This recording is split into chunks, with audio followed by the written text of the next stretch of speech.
Di mana saintifiknya pemilu kalau di situ ada emosi itu? Kan orang memilih bukan atas dasar kalkulasi. Itu udah jadi diktum. Tetapi justru karena fasilitas emotion mendahului reason, maka diperlukan metode ilmiah. Itu dasarnya kan. Sama seperti saya mulai dengan asumsi aja tuh. Dunia ini tersusun oleh satu sel tunggal yang kemudian bertabrakan dengan partikel dari luar angkasa, dan luar angkasa itu gedenya 300 juta kali yang dibayangkan hari ini, dan dia masih mengembang. Bagaimana Anda tuntut itu menjadi pembuktian kuantitatif? Semuanya bermula dengan kecurigaan kualitatif bahwa ada alam semesta tuh. Itu kecurigaan kualitatif tuh. 2 hari lalu Pusat Nuklir Eropa CERN mulai menguji apa dasarnya universe ini terbentuk, partikel apa yang memungkinkan universe ini masih bertumbuh tuh. Bertumbuh itu kuantitatif, tapi pertanyaannya adalah kualitatif. Anggap nggak soal-soal ini? Jadi kalau kita masuk pada penjelimatan epistemologinya tuh, kita akhirnya menduga bahwa, coba tadi misalnya, buktikan 13 juta orang tuh, gimana caranya? Kalau begitu kita mesti persona satu persatu kita bawa tuh. Oke, membuktikan kuantitatifnya. 13 juta orang itu kuantitas. Sementara survei yang dibuat oleh semua lembaga survei itu pakai sampel 1.200 mewakili 160 juta orang, nggak mungkin. Memang nggak mungkin. Tetapi 1.200 itu paling efisien untuk menentukan bahwa ini sudah validitasnya bisa diandalkan, reliability-nya bisa diandalkan. Cukup 1.200. Sekarang problemnya, kontradiksinya, waktu Prabowo, Anies, Ganjar diuji secara statistik, dia hanya butuh sampel 1.200. Sekarang untuk membuktikan kecurangan diminta 13 juta suara. Lo ngaco dong. Kenapa nggak pakai modeling aja kan? Dan itu ekonometri membantu untuk modeling tadi. Saya dengar keterangan dari siapa namanya anak pintar itu. Dia berusaha untuk menerangkan jejak-jejak pikiran yang bisa dimodelkan untuk menentukan bahwa tidak mungkin tanpa BLT itu Prabowo menang. Beri dia kesempatan untuk membuktikan dalil ilmiahnya. Sama seperti waktu Eisenhower mau menyerang Eropa tuh, dia bingung bagaimana caranya. Orang Jerman nggak pernah takut pada Amerika tuh. Dia sewa teater di sekolah seni London itu, bikin seolah-olah di situ ada kapal Amerika atau sekutu banyak betul. Padahal itu cuma speaker. Terus dilempar ke Jerman. Semua orang Jerman tahu bahwa Amerika itu punya 1.200 atau 1 juta pesawat, padahal cuma punya 10% dari situ kan. Kan dia memanipulasi kuantitatif untuk membungkus ide dia menaklukkan Eropa. Jadi teknologi udah dipakai bahkan untuk menipu sebetulnya kan. Eisenhower menipu. Demikian juga pasukan kita di Aceh dulu itu udah kehabisan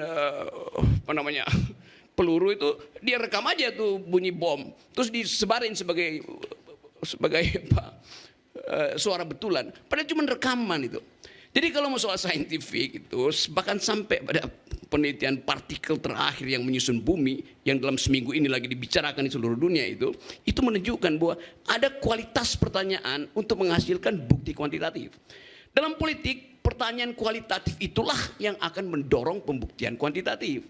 Kalau saya bilang, dari awal saya mencurigai Presiden Jokowi tidak jujur. Buktikan secara kuantitatif. Pembuktian itu untuk menuntun saya supaya heuristik saya itu bekerja tuh. Kalau dari awal saya bilang Jokowi itu orang yang paling jujur di Asia Pasifik, gak mungkin saya timbulkan kecurigaan tuh.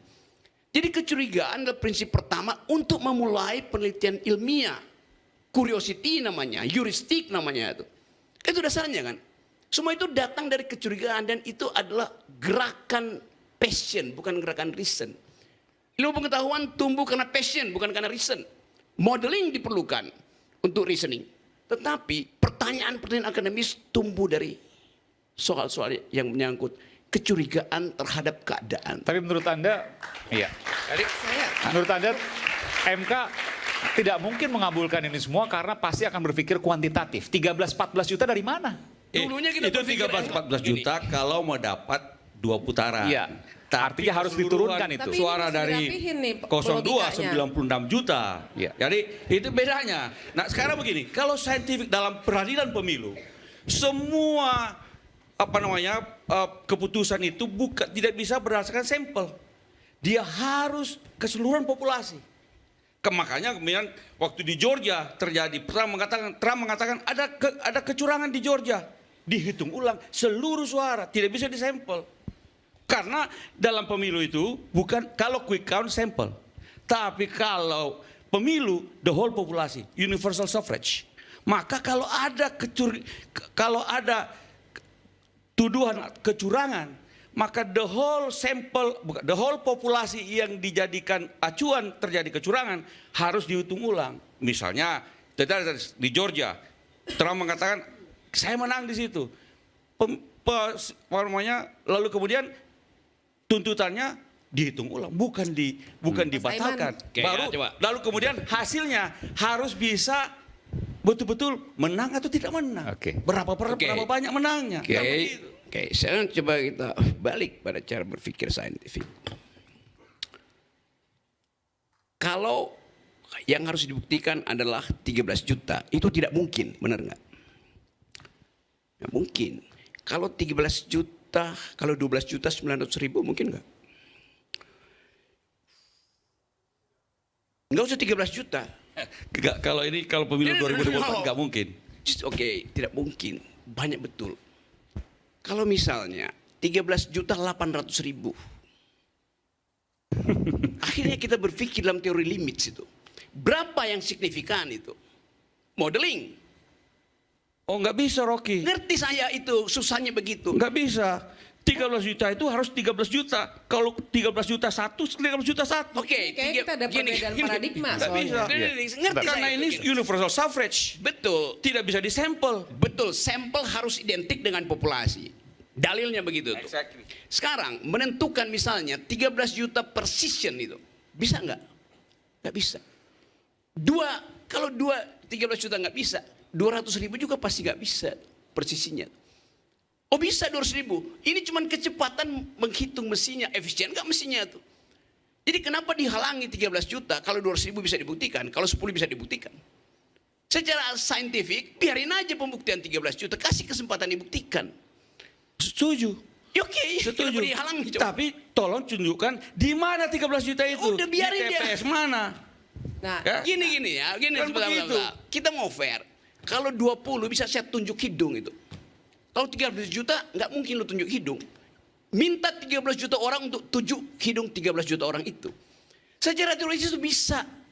Yang masalahnya adalah kenapa kita takut untuk pergi pada pembuktian yang mungkin tidak sampai 13 juta. Tetapi bisa menyebabkan perubahan pikiran mindset dari hakim konstitusi. Itu dasarnya kan. Itu yang saya mau terangkan tadi bahwa Mahkamah Konstitusi sekarang lagi berupaya untuk memuliakan kembali dirinya yang udah berantakan tuh. Jadi dia lagi terima argumen-argumen. Bagus betul sekarang Mahkamah Konstitusi itu jadi kelas saintifik tuh. Kita taruh di situ keterangan Romo Magnis sebagai seorang etikus ditambah dengan keterangan saintifik dari anak FPI itu.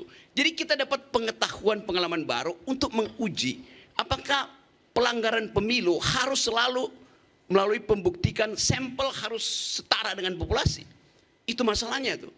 Artinya sampai kiamat kita nggak mungkin memakai teori lain, bisa aja. Kan kecurigaan itu datang. Kalau saya misalnya, saya bilang tiga-tiganya itu curang. Kenapa? Karena tiga-tiganya memanfaatkan threshold 20% yang sebetulnya curang dari awal teori itu. Yang juga dibantah oleh Kalau itu kita cocok. Ya karena itu dasarnya. Jadi saya pengen Rocky. Saya terang sedikit lagi. Sebelum pemilu dimulai, saya bilang pada Pak Luhut Binsar Panjaitan, dia tanya soal pemilu kenapa kau protes? Saya bilang, aku mau bikin gerakan LBP. Apa itu? Liga Boykot Pemilu. Dia jangan pakai nama aku, saya bilang jangan pakai. Karena dari awal kecurangan itu udah dimulai di situ tuh. Threshold 20%, lalu Jokowi mulai cawe-cawe, 3 periode, perpanjang segala macam. Jadi Di belakang kepala kita udah bekerja curiosity untuk menagih bahwa Jokowi di ujungnya dia pasti curang. Nah proses ini akan dibuktikan dengan argumen akademis, kualitatif segala macam tuh. Jadi kita dorong dulu ini pembicaraan itu sehingga kita tonton itu, kita kasih komentar aja kan. Jangan kita halangi itu, menghalangi artinya berupaya untuk mengendalikan hasil result. Jadi biar hasil itu diputuskan Mahkamah Konstitusi. Kita juga mau didik nih hakim-hakim Mahkamah Konstitusi, jangan sekedar menjadi the guardian of the constitution, the guardian of the moral supremacy di dalam soal-soal demokrasi. Kayak itu intinya kan. Apalagi kalau kita katakan bahwa jejak awal kecemasan 02 itu terbaca pada kalimat-kalimat Yusril Iza Mahendra. Dia mulai ragu nih. Bahwa secara moral memang dia tolak. Tapi karena itu fakta positif, maka dia mesti terima. Tadi saya terangkan di media massa, Pak. Coba Yusril periksa argumen yang sama dipakai oleh pembela-pembela Hitler. Yang mengatakan, Pak, tidak ada salahnya menerima perintah Hitler untuk membunuh orang. Di pengadilan Nuremberg, nilainya diubah tuh. Anda manusia, Anda mesti pikir bahwa hukum positif itu bisa Anda atasi, bisa Anda tidak patuhi. Maka mulai ada istilah pembangkangan pada perintah komandan. Karena dasarnya moral. Kan kita belajar dari Perang Dunia Kedua kan. Saya cuma pakai Yusril karena saya tahu Yusril belajar sedikit juga tentang hal yang disebut fungsi etik di dalam hukum itu. Oke. Kalau pertanyaan Hotman Paris itu memang nggak berharga untuk ditanggapi. Saya senang tadi. Bang Adi, Kalau nanti kita dibilang, akan kembali lagi. Saya beri kesempatan Bang Adi banyak juga.